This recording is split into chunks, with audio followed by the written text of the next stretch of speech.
Good morning everybody. जैसा कि हमने फर्स्ट लेक्चर में इलेक्ट्रोफाइल और न्यूक्लियोफाइल के बारे में पढ़ा था, तो थोड़ा सा उसको रिवाइज कर लेते हैं हम।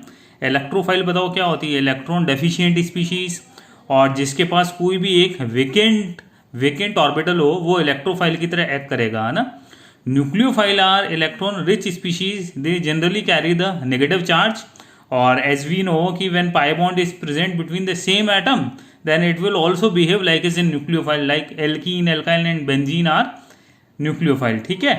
अब मैंने आपको लेक्चर 1 में कुछ प्रॉब्लम आपको मैंने दिया था, 2 प्रॉब्लम दी थी, उसके सॉल्यूशंस मैं आपको एक्सप्लेन कर रहा हूँ। So let me start. देखो प्रॉब्लम नंबर 1 क्या है कि each of these molecules are electrophilic. ये सारे इलेक्ट्रोफिलिक है, तो हमें 2 काम करना है। एक तो यहाँ इलेक्ट्रोफिलिक एटम आइडेंटिफाई करना और मैकेनिज्म ड्रॉ करनी है with generalise nucleophile.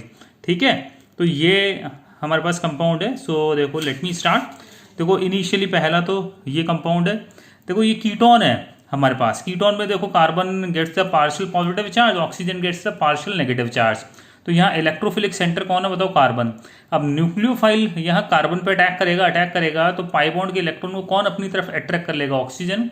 That's why oxygen gets the negative charge.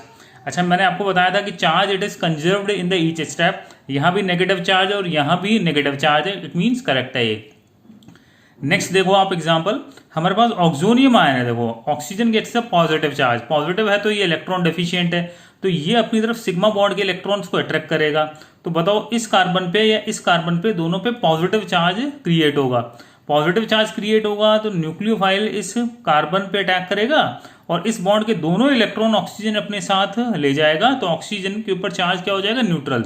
तो ये बन गया इथेनॉल और ये न्यूक्लियोफाइल अटैच हो गया।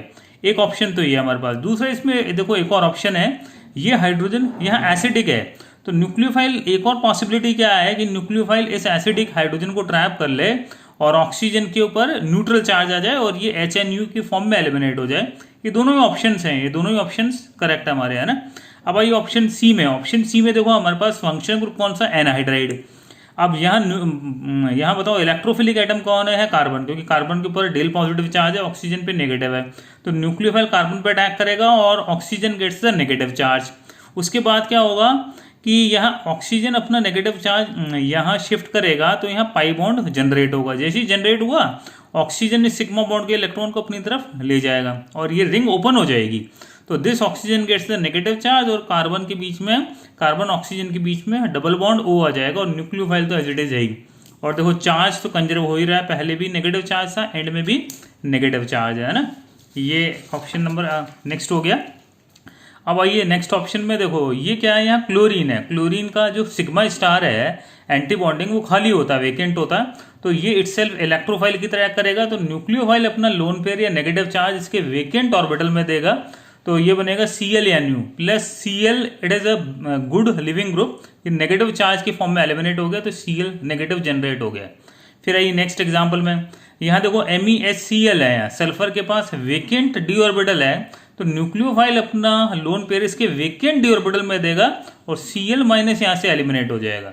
अच्छा, एक बड़ी इंपॉर्टेंट बात मैंने बताया था कि इलेक्ट्रॉन की शिफ्टिंग की डायरेक्शन हमेशा always from electron reach two electron deficient species होती है ना। तो इस तरह से चार्ज भी कंजर्व हो गया और हमने प्रोडक्ट बना लिया।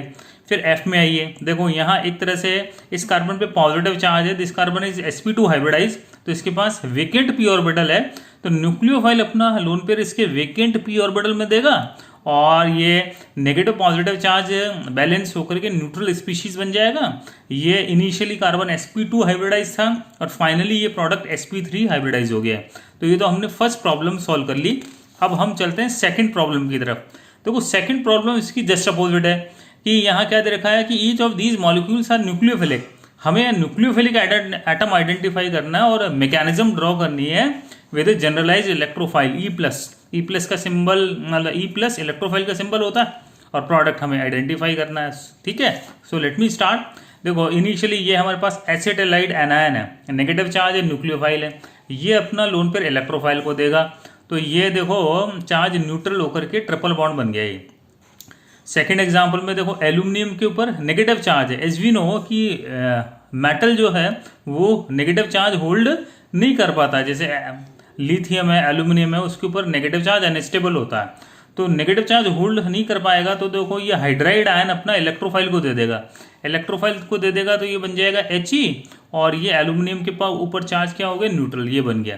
फिर नेक्स्ट एग्जांपल आता है, देखो हाइड्रोजन, इसमें नाइट्रोजन के पास लोन पेयर है, ये न्यूक्लियोफिलिक एटम है, इसने अपना लोन पेयर इलेक्ट्रोफाइल को दिया, nitrogen gets the positive charge, net charge हमारा बैलेंस है ही, पॉजिटिव है ही। फिर आता नेक्स्ट एग्जांपल, देखो यहाँ डबल बॉन्ड NH है, यहाँ लोन पेयर है, ये अपना लोन पेयर है इलेक्ट्रोफाइल को देगा, तो nitrogen gets the positive charge, charge हमारा बैलेंस हो ही गया, ठीक है। फिर आइए नेक्स्ट एग्जांपल, ये हमारे पास थायो ईस्टर है, देखो सल्फर के ऊपर नेगेटिव चार्ज है, ये अपना जो इलेक्ट्रॉन इलेक्ट्रोफाइल को देगा, चार्ज बैलेंस हो जाएगा। और फाइनल एग्जांपल में देखो फास्फोरस इसके पास लोन पेयर है, इसने अपना लोन पेयर इलेक्ट्रॉन मतलब आपने के इलेक्ट्रोफाइल को दे दिया, तो phosphorus gets the positive charge. तो इस तरह से हमने ये दोनों प्रॉब्लम सॉल्व कर ली, बड़ी इंपॉर्टेंट थी ये प्रॉब्लम, मैकेनिज्म की डीप अंडरस्टैंडिंग है। Thank you very much.